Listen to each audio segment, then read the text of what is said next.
നമസ്കാരം. ഞാൻ ദീപക് വോറ.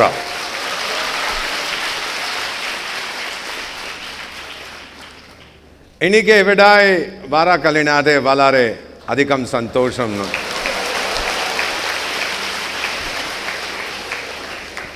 ഞാൻ കോഴിക്കോട് ഞാറി അധികം സ്നേഹിക്കുന്നു.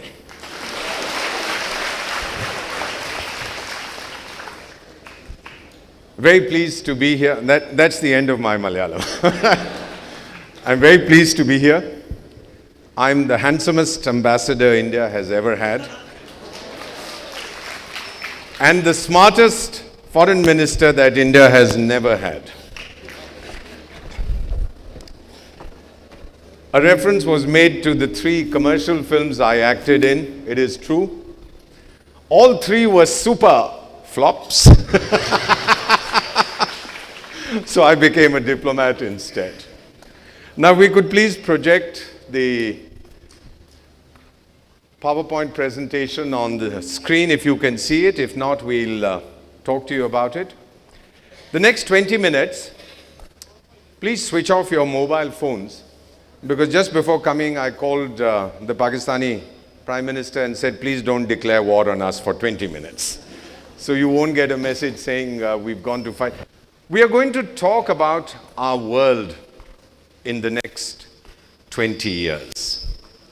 I'm not a diviner. I can't predict the future. Some people are realists. Some people are idealists. I'm an observationist. I try to understand where our world is going. You know, there are changes taking place. Life today is rumba kashtam, very difficult. Do we understand the changes that are taking place? Who's going to be driving our world for the next 20 years? First, we are going to do a quiz. Will you participate in my quiz? I'm Doordarshan's original quiz master. I'm still the greatest quiz master. Am I being modest? No. All right. I'm still the best. No, that's also not modest. Okay. I'm the brilliantest quiz master. Now, here are the questions. And you have to answer these too, you sitting on the stage. In all the poor countries of the world, I want all of you to put up your hands. How many girls do you think finish primary school? Poor countries. 20%? Good. 40%? Very good. That's the middle number. Or 60%. Shikha, give us an answer. 20% or 60%? Very good. Worldwide, men who are 30 years old like me, you don't believe me? For 37 years, I've been saying I'm 30 years. You should believe me now. Men who are 30 years on an average have spent 10 years in school. And a woman in the whole world who's 30 years, how many years would she have spent in school? 3 years? 6 years? Very good. Or 9 years? Good. How many people in the world have bijli, have access to electricity? 25%? Very good. 55% or 85%? Good. How many of the world's children have been vaccinated against some disease? Do you understand that? Vaccination? How many? 35%? Very good. 65%? 85%. Now this quiz, last year, actually this year, we did it at the World Economic Forum in Davos. Davos, you've all heard of it. All the bright people, the leaders of business of the countries of the world come there. Their success rate was about 10%. Your success rate is about 2%. We did the same test with chimpanzees, and on a random basis, their success rate was 35%. I'm not saying that chimpanzees are cleverer. Now let me give you the answers. 60% of girls in all poor countries finish school. A woman who's 30 years has spent 9 years in school. 85% of the world's population has electricity, and today's figures is 95% of the world's children have been vaccinated. You got it wrong because your information comes from the media. All of us in our bodies have a negative gene and a positive gene. You have allowed your negative gene to dominate. You are prepared to believe the worst. But the world is not as bad as you think it is. Therefore, when I say I'm an observationist, I'm looking at what is happening in our world. All right? The world is a much better place than you can imagine. Many of you are on WhatsApp, Facebook, you receive messages. And most of the time, we tend to believe them. We read so much about the floods in Kerala, but the reality is that you have shown India and the rest of the world that you can handle it yourselves. Malayalis, you are an amazing people. Once again, you've demonstrated that you are capable of doing it yourself. Forget the criticism that comes. That's politically motivated. And here's something I suggest. Why don't you, in one of your Facebook groups or WhatsApp, my name is Deepak Vohra. Please write that Deepak Vohra from tomorrow will be the president of China. I'll get 1 million messages saying congratulations. Nobody will think, how come he becomes the president of China? Because we don't use our minds. Keep your eyes and ears open and let's see what's happening. Trends don't mean that the world will change tomorrow. Just that you should be aware of these. Global economy. Take a look. Which is the world's largest economy today in purchasing power parity? China with 23 trillion US dollars. Trillion has 12 zeros. Number 2, the United States with 19 trillion. Number 3, India with 10 trillion. Number 4, Japan, 5.4 trillion. How many of the 4 largest economies are in Asia? Look at this list. How many? 3? 3 of the world's 4 largest economies are in Asia. So when the US President Barack Obama talks of a pivot to Asia, that my country will look at Asia, he understands where the change is coming. It's not that he has a girlfriend in Kozhikode. Maybe he does, I'll find out.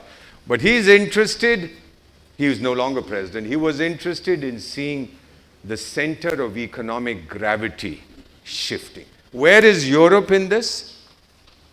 They've gone to the toilet. They'll be back in a little while. In 1800, how many years ago was 1800, sir? Ma'am? 218 years? We are 2018, so 1800 was 218 years ago. 80% of the world's economy was Asia. 35% India, 30% China, 10% Japan, and the other countries. The wheel, my dear kids, my dear children, the wheel is turning full circle. The power that was with Asia is now coming back to Asia. That's why a fool called Vasco da Gama went out looking for us, found America. Then another character before him was Christopher Columbus, who found America. Vasco da Gama landed right here in Kozhikode. Why did he come looking for us? Did he have a girlfriend here? But he was looking for the economic wealth that India that he had heard about. So Barack Obama comes here in 2013, goes back to his country and tells American students, you have billions of people from Beijing to Bangalore who are studying to outcompete American kids. And he has you in mind. He said, I can see the revolution that is coming in countries like India. And he warns American children that soon the Indians, the Chinese will overtake you. Let me share with you one other slide. 2002, I'm sitting, sir, in the Spanish Parliament. And the then Prime Minister of Spain, Jose Maria Aznar, says in Parliament, it is Spain's destiny to be a donor country. Forever and ever, we will give money to others. 10 years later, I'm at an IMF meeting in Washington, International Monetary Fund. And the Spanish Prime Minister then looks at all of us sitting on the table and says, please give me some money, my country has no money. And when he gets the money, do you know what he says? He doesn't say Spain has been saved. He said Europe has been saved. The euro has been saved. The world has been saved. Their money is finished. Their arrogance is not yet finished. This you are going to see increasingly. So, as wealth shifts, what about the military patterns in our planet? Have you any idea? Let's take a look. World's militaries, 2018, sir. Pakistan won't attack us just now, I promise you. This is data from the Global Firepower Index. Take a look. Number one military in the world, USA, no question. They spend more than the other 20 countries on the list combined. Number two, Russia, which is in Asia. Number three, China. And number four, believe it or not, India. I haven't given these figures. So how many of the world's four top militaries are in Asia? Three again. Economy, we've seen three of the world's four largest. Military, we are seeing three of the world's four largest. Then, what about cultural or soft power? Guinea-Bissau, sir, consists of 90 islands. One day the Prime Minister asked me to go for lunch to one of the islands that was his, where he was born. We go in a little wooden boat. It's a very poor country. And the fellow who's rowing the boat, have you seen in Hindi films, the guy goes, hayya, ho, hayya. So we are going in that boat. We land up there. Then they ask me, what are you going to have for lunch? I said, vegetarian food. So they give me rice and potatoes.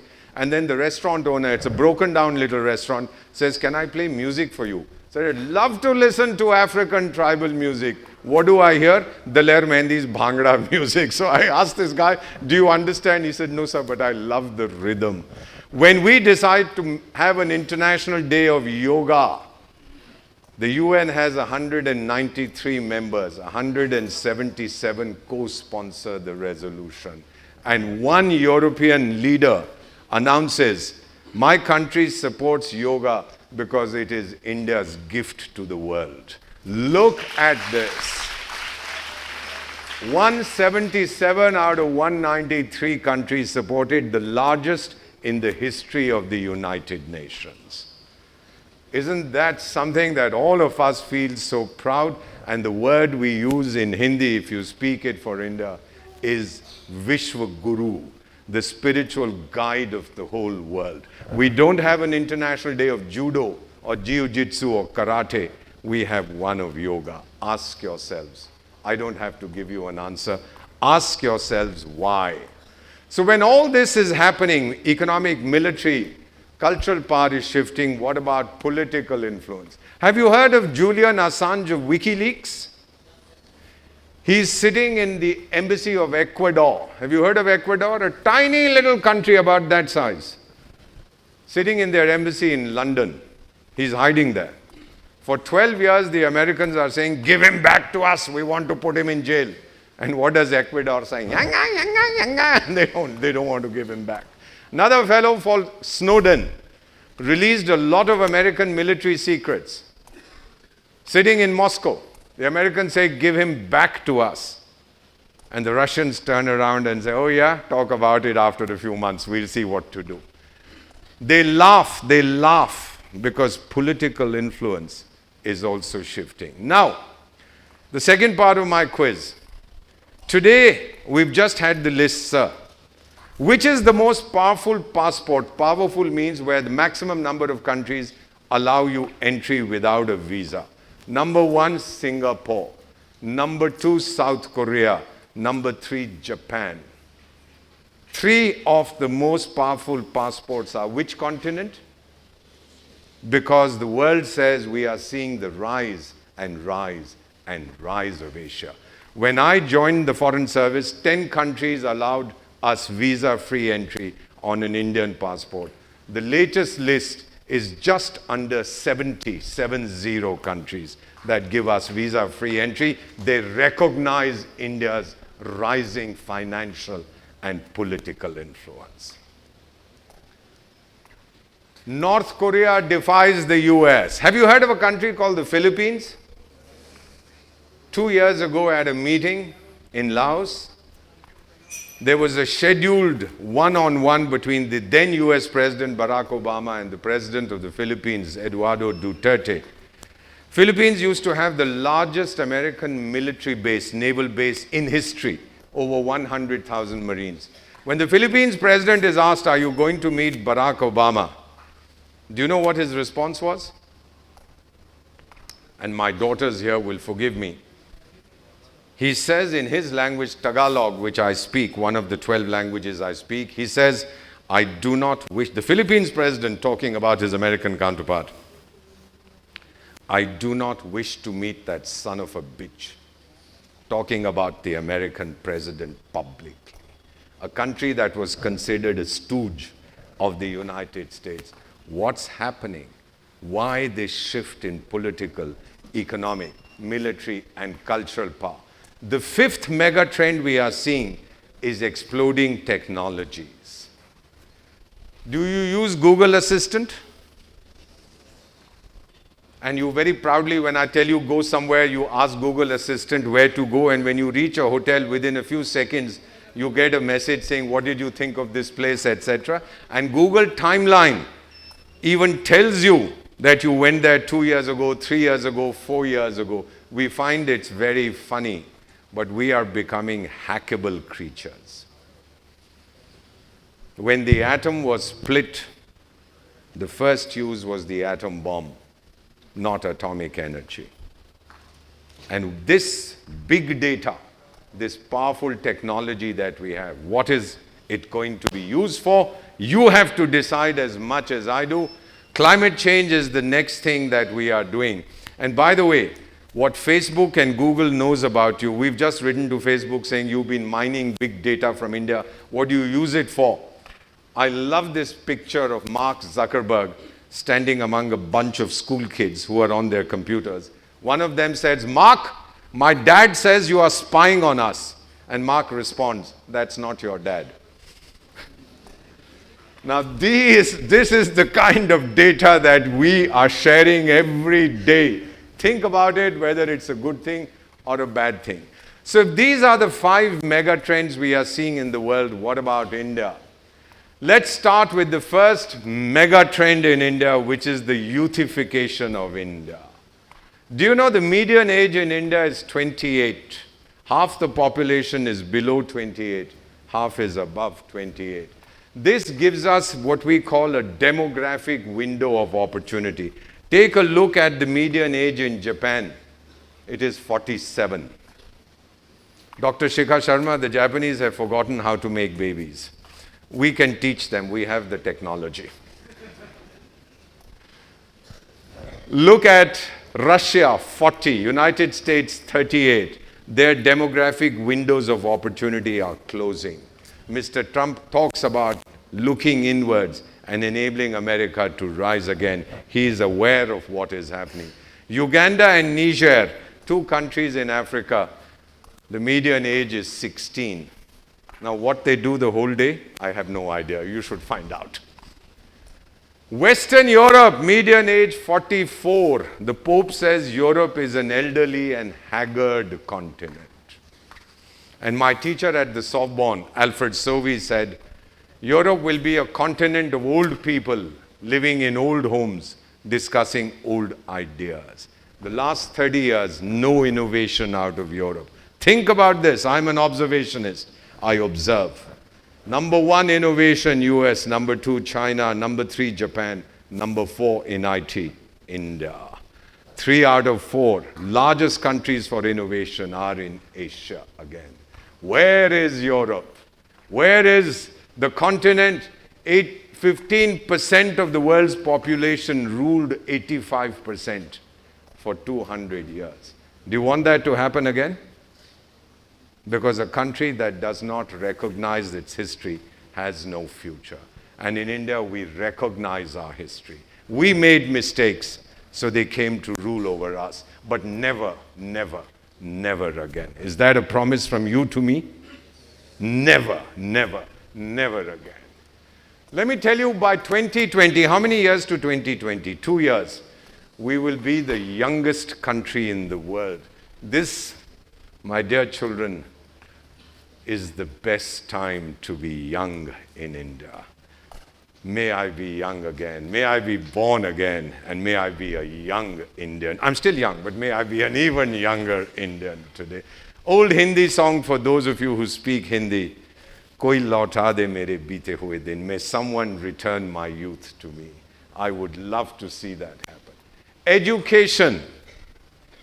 320 million students in India, and 52% are our daughters. 52% of our students. You can shout and scream all you want about the quality of the education, whatever. The numbers speak for themselves. Almost 60,000 universities and colleges. We had 500 in 1950. The rate of literacy in India in 1950, look at the figures, I haven't invented these figures, was 7%. How much? 7%. 2018, we've just crossed 82%. 2022 will be 100% in this country, and Kerala, God's own country, has shown the way. What? 100% literacy. Consumer spending in India. Ha ha. Do we know of any village in Kerala that doesn't have a beauty parlor?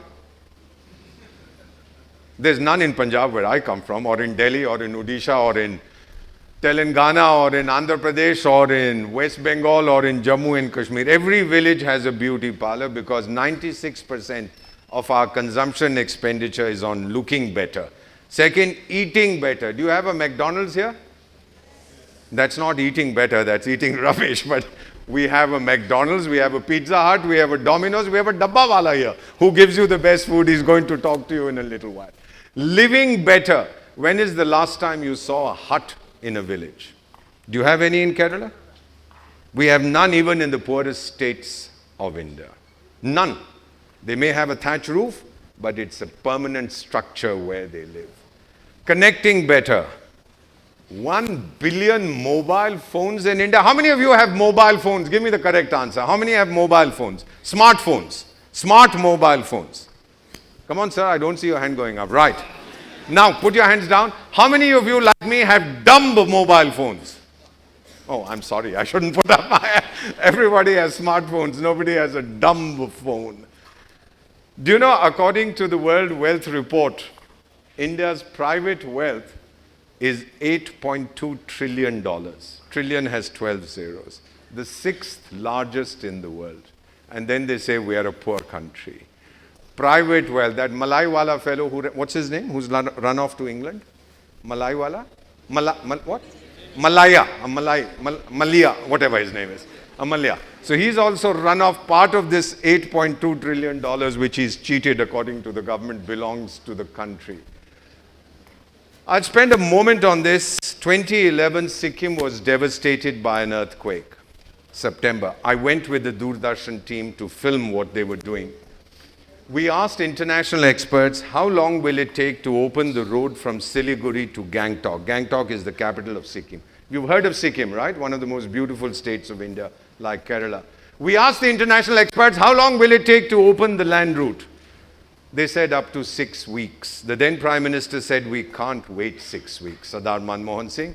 He said, ask the Border Roads Organization, BR, Border Roads, to see if they can do anything. I know this because I personally was there. We asked the Director General, we said, sir, start working to open the road. Call me when it's open. Do you know, 19 hours later, I got a call saying the road is open. 6 weeks is what they told us, and 19 hours. Once the Prime Minister of Lesotho asked me for a suggestion to solve a problem. I said, sir, you have so many advisors, ask them. He said, no, I want to ask you. I said, all right, sir, my advice is try this. He did, the problem got solved. Then he called me to his office and he says, Deepak Vohra, are you God? I said, no, sir, I'm an Indian, that's the next best thing.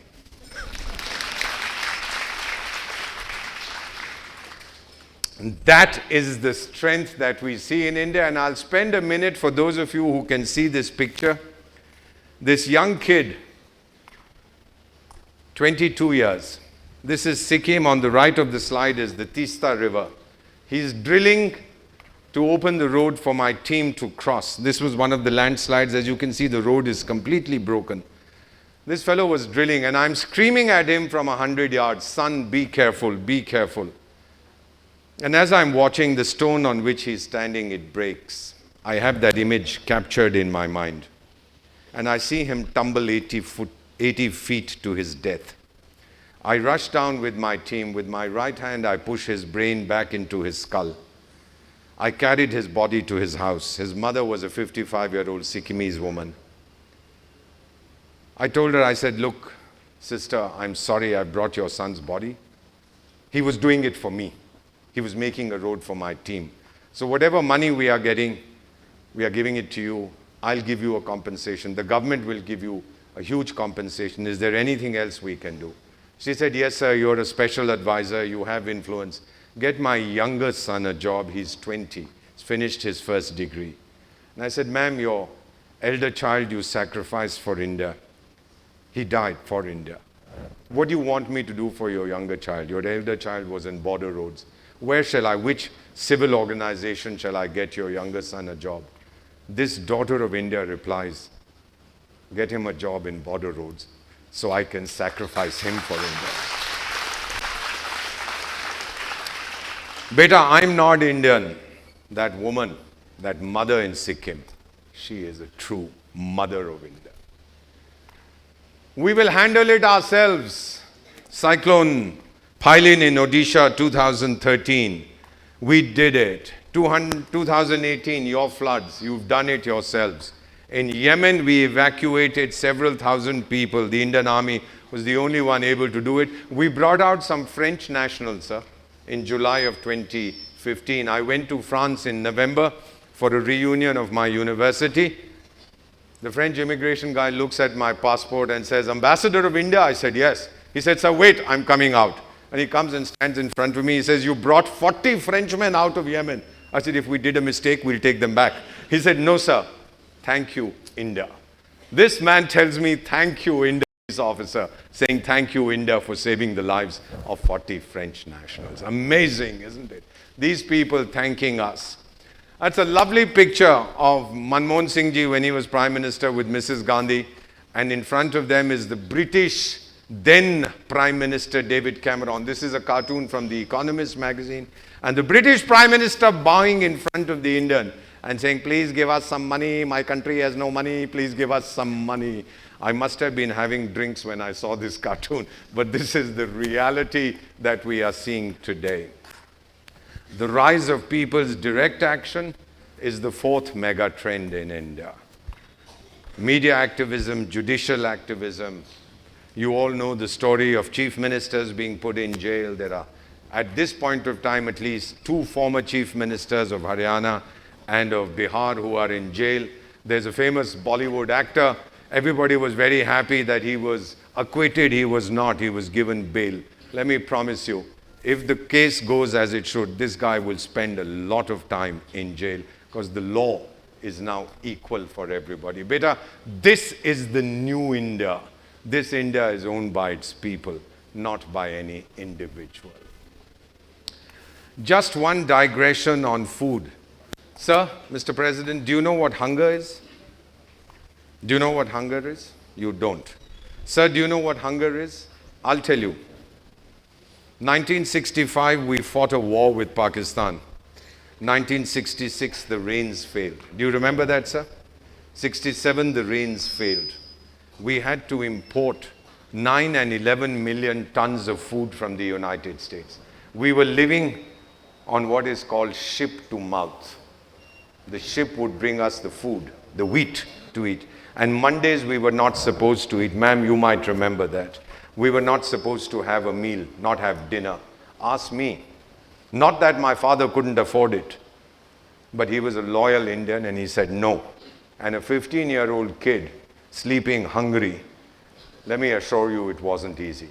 And this country that begged for food, and Mrs. Gandhi turned around and told her assistant, India will never beg for food again. This country that spread its hands and said, feed us, is in 2018 the second largest producer of food in the world. Your country. This is the mega trend we are seeing. This is the change we are seeing. India's consumer story, according to Goldman Sachs, will be shaped by people like you. We call you the Gen Z, born after 2000. People like you and I. Those fellows in the front row are all oldies. They don't know. But we have to shape the future of this country, and Goldman Sachs says this will be the world's most compelling story for the next 20 years. We can do it because we are Indians. 2015, Prime Minister said we will have 20 gigawatts. 1 gigawatt is a billion watts. We'll have 20 gigawatts of solar energy. We will have it by 2022. Announcement made in 2015. People said, you can't do it. We said, oh yeah, we'll show you. 4 years ahead of schedule, on 31st January 2018, we produced 21 gigawatts of solar energy. This is India's strength. People come to our hospitals. They see we gave over 2 million medical visas last year. People coming for treatment. One of the presidents of Africa I'm privileged to serve came. When we treated him, repaired him, he said, can I see the bill? I said, no, sir. You're a guest of my government. Atiti Deva Bhava. He said, no, I want to see the bill. We said, all right, see the bill. He saw it. He said, there's 1 zero missing. It can't be that cheap. I said, sir, we are Indians. We don't cheat our friends. We might cheat each other, but we don't cheat our guests from overseas. And he rubbed his eyes in disbelief and he said to me again, he said, Ambassador Deepak, that's why you are destined to be the best country in the universe. And I said, there's no doubt about that, Your Excellency. So what should you do as an Indian? Have faith and confidence in yourselves. Do not allow cynicism to affect you. And do you know, if you have to be scared, be afraid of fear. As we say in Hindi, darna hai to dar se daro. The great dictator Genghis Khan, my hero, said, if you are afraid, don't do it. But if you do it, then don't be afraid. That is India's philosophy. When we set our minds on something, and clap if you want to, my dear young lady, don't be afraid. Your national anthem, Wo Hai Bharat Bhagya Vidhata. We are his soldiers. We are not Indians because we live in India.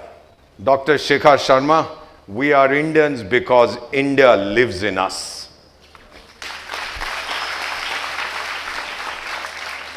I have just one request for all of you young kids here. Write the destiny of India with your own hands so that no one else is able to write it for us. For too long have others shaped the future of India. Now, India will shape its future itself. I touch my ears because I ask God to forgive me for saying that we will write our destiny ourselves. Height of the Kargil War. Have you heard of the Kargil War, 1999? Young Indian soldier, or not even a soldier, a villager, comes to register for the army. People asked him, how can you? Both his legs were cut off below the knees. They said to him, you cannot join the army, you are handicapped. You don't have your legs below your knees. This kid pulls himself up and replies, gentlemen, I have come to fight, not to run. Look at the spirit of this boy. I have come to fight, not to run. We are the brave men and women who work while others sleep.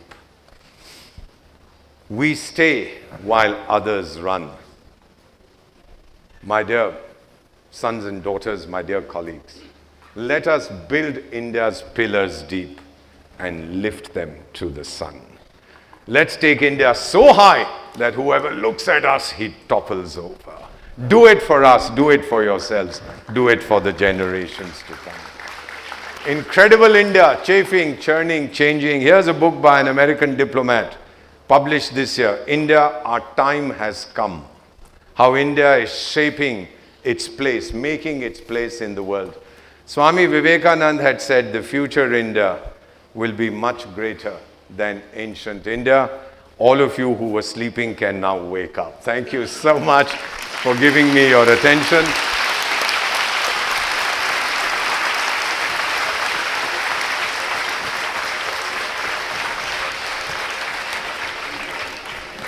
I can't hear you clap.